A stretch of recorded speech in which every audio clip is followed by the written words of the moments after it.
time and time again. So at what point, for the good of the country, do you need to change your strategy to try to negotiate a deal with Democrats? It's a great question. Manu asks, why don't I change my strategy? I don't have any strategy, Manu. I'm doing the right thing, the clearly obvious thing, the traditional thing. That's exactly what Chuck Schumer voted for in March this year and gave impassioned speeches was the right and only thing. I don't have anything to negotiate. I'll say this again to everyone here. We did not load up the temporary funding bill with any Republican priorities or partisan priorities at all. I don't have anything that I can take off of that document to make it more palatable for them. So all I am able to do is come to this microphone every day, look right into the camera and plead with the American people, as Chairwoman McClain said, to call your Senate Democrats and ask them to do the right thing. We're not playing games. They're playing a game. We're not. The strategy is to do the right and obvious thing and keep the government moving for the people. Why don't we close to their position? Their position is this, Manu. Their position is they want to spend $1.5 trillion in your tax dollars to fund nonsense overseas. They want to give $200 billion to illegal aliens. We are not going to do that. We're not going to do it. The American people don't want us to do it. And they're using this for partisan political purposes to give themselves cover. They don't want the Marxists to kick. Chuck Schumer doesn't want to get a Marxist candidate challenge, AOC or someone else. Mamdani is probably going to be sadly, shockingly, the mayor of New York City. Marxism is on the rise. Hey, this is not your father's Democratic Party, everybody, okay? They're turning into communists, openly. And so Chuck Schumer does not fashion himself as a communist just yet. So he's got to show a fight to these people. That's what this is about. I'm not playing his game, Manu. I cannot go in and say, oh, gee, Chuck, what can I offer you?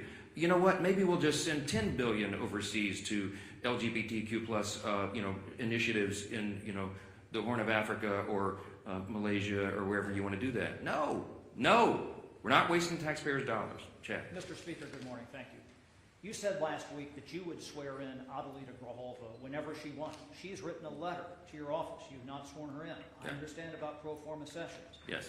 Doesn't your resistance to not swear her in add fuel to the fire that this is about the Epstein files? No. Let's talk about Grijalva and Epstein. Okay. Once more for everybody. Everybody in Congress, I think, is for maximum transparency of the Epstein files. That is underway right now. Let me point out before I go further, all of the files were in the possession of the Biden-Harris Department of Justice for 4 years. Every single thing that we're talking about right now was in their sole possession. They could have released it. They could have done anything. Ro Khanna, all the Democrats who are jumping up and down making noise about this, didn't say a peep about it for 4 years. I don't know why, but this is another partisan manufactured thing. Is it a serious problem? Yes. I've sat with the victims. Some of the ladies who bravely have come forward and talked about the horrors that they sustained because of traffickers on Epstein Island and all the things he was involved in. Everybody involved in that should have the full weight of justice descend upon their head. And we're all for that.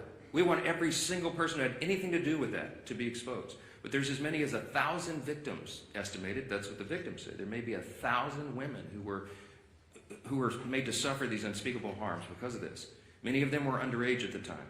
They have not all chosen to come forward like some of these other brave women have for obvious reasons. And we have to make sure that when the files are released, their names are redacted so they don't suffer further harm. We have a duty and a responsibility. You can't just wave a wand and just, open the floodgates. You have to make sure that the victims don't suffer additional harms. That's all we've said. Let's make sure it's done the right way. That's underway, by the way. The House Oversight Committee asked the Democrats and Republicans on that committee who are working on that vigorously. As I said, some of the biggest, bulldogs in Congress are on that committee, and they're all joined together in a bipartisan fashion, digging through and releasing documents. 34,000 documents so far, and more on the way. In fact, as I noted a couple of days ago, the attorneys for the House Oversight Committee, during the shutdown, are still doing work. They were in New York City combing through the Epstein estate files. By the way, that was never even mentioned or anticipated in the discharge petition, for those of you who are following all the details of this. So more is coming out. We're for all of it coming out as soon as possible. The only thing we want to make sure of is that the innocent victims are protected, and I think we have a responsibility to do that. With regard to Grijalva, our dear friend from Louisiana, Julia Letlow, won a special election back in 2021. It was in March, as I remember. Speaker Pelosi took 25 days to administer the oath of office to her. Now, no Democrats, jumped up and down and screamed about that, nor do I recall any Republicans, because everybody understood this is the process of the House. You do it as soon as you're able to do it. Ms. Grijalva won her election, and credit to her. She's going to fill her father's seat. I congratulate her. We're happy for her to serve. I'm going to be happy to administer the oath to her, as I am to every member who wins who is duly elected to this body. It's a great honor. But she won her election after the House was out of session. So we've not had a full session. She deserves to have all the pomp and circumstance that everybody else does. She deserves to have a full House of members and go down and do the speech and have her family and friends in the balcony. That hasn't been scheduled because we haven't had that session yet. As soon as Chuck Schumer opens the government, as soon as Mark Kelly and Senator Gallegos, the two senators from Arizona, Ms. Grijalva's state, will go and join with 3 others and open the government, we're happy. We'll have that as soon as we get back to business. But we have to get back to business. They have to open the government. I don't know how else I can answer that question. Yes, sir. Ahead of some of the planned protest activity this weekend, and in light of some of the images we've seen out of Chicago, of federal agents shooting fake leaders with pepper balls and arresting journalists, where's the limit for you on what's acceptable conduct for federal law enforcement, and when is it incumbent on Congress to step up and demand oversight? To demand oversight on federal law enforcement? Well, I've not seen them cross the line yet, and that we have committees that are jurisdiction who have that responsibility, but it's not risen to that level. What I've seen is the abuse of law enforcement by radical leftist activists. Most recently, the most threatening thing I've seen yet was the naked bicyclers in Portland who were protesting ICE down there. I mean, it's getting really ugly. They have attacked, physically assaulted officers. People have been arrested. Okay, this is serious business, and ICE and the valiant, brave, patriotic Americans who step up to serve in these dangerous law enforcement positions deserve our respect and our support. And any elected member of this body should be vocally supporting law enforcement. You're supposed to be on the side of the good, not the crazy radicals. Look, I was a First Amendment lawyer. I understand. I was a religious liberty defense lawyer. I understand free speech. We vigorously protect the right to free speech, but you cannot assault law enforcement officers. And there is a line that has to be maintained. It's not risen to the level of Congress yet, but we're watching that closely. And the Republican Party stands for law enforcement. That's what we're going to be. Yes, sir. Yes, sir. What would you say to those who question the legality of the administration repurposing some of those funds to pay military members? Look, my understanding of this is they have every right to move the funds around, duly appropriated dollars from Congress to the Department of Defense. There were some R&D accounts that had not been spent, and that's my understanding is that's the money that's being used to pay the troops right now. If the Democrats want to go to court and challenge troops being paid, bring it, okay? I'm grateful for a commander-in-chief who understands the priorities of the country, the necessity of national defense, and the urgency that we all feel and have voted for 8 times. Republicans have voted in Congress 8 times now between House and Senate to fund the troops and pay federal workers in all these essential jobs and agencies because we understand the necessity of that. Meanwhile, the Democrats voted 8 times to block their paychecks. I'm grateful we have a president who is willing to step up and do the right thing. Thank you all so much.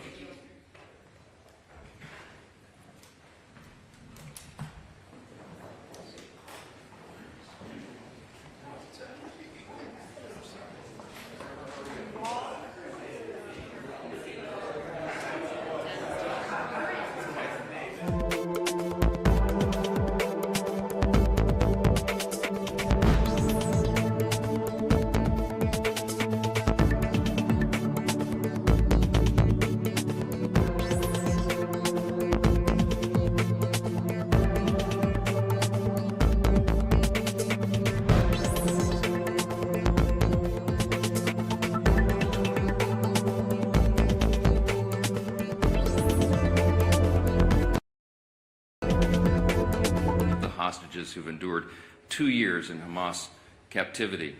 I thought it was remarkable. I saw a video last night of one of the released hostages who made the point that as soon as the election was held in November in the United States, Hamas began to treat him and his fellow hostages much better. They fed them better, they respected them more, they changed the tone of how they treated them, they no longer spit upon them. As he said in his own words, elections have consequences. And he said or implied that the Hamas was counting on Kamala Harris to win and not President Donald J. Trump. But thankfully for the whole world, that didn't happen. And this is an historic moment. It deserves enormous credit and recognition on the world stage. It's truly, truly historic. For generations, we have aspired to peace in the Middle East, everyone around the world, and now President Trump has delivered it. I'm going to make an announcement today. It's the announcement in the U.S. that was made in the Knesset yesterday.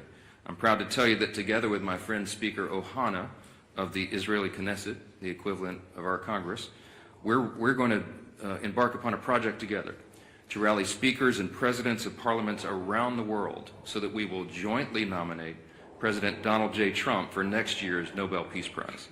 No one